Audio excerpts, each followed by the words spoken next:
The Stop Safely Now warning on your Mustang Mach-E means the car has completely shut down high-voltage power. To temporarily fix this issue and clear the HVBJB code, you must perform a 12-volt system hard reset and use an OBD2 scanner to wipe the error memory. This emergency procedure will allow you to shift the vehicle out of park and get it safely off the road. The root cause of this failure is the high-voltage battery junction box. Inside this box, the main electrical contactors overheat and weld themselves shut. This usually happens after heavy acceleration or during DC fast charging. The vehicle detects the fused contactors and immediately cuts all power to prevent a battery fire.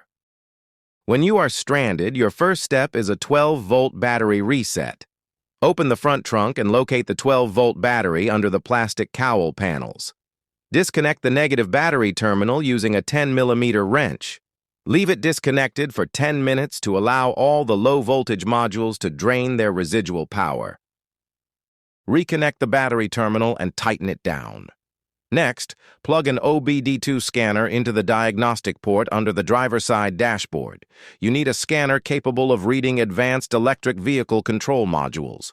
Scan for the specific diagnostic trouble codes related to the contactors and instruct your tool to clear all system errors.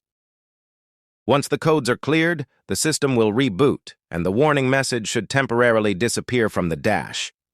You will now be able to put the car into drive or neutral. This is strictly an emergency workaround. The contactors inside the junction box are physically damaged, so you must get the car to a dealership for the upgraded replacement part.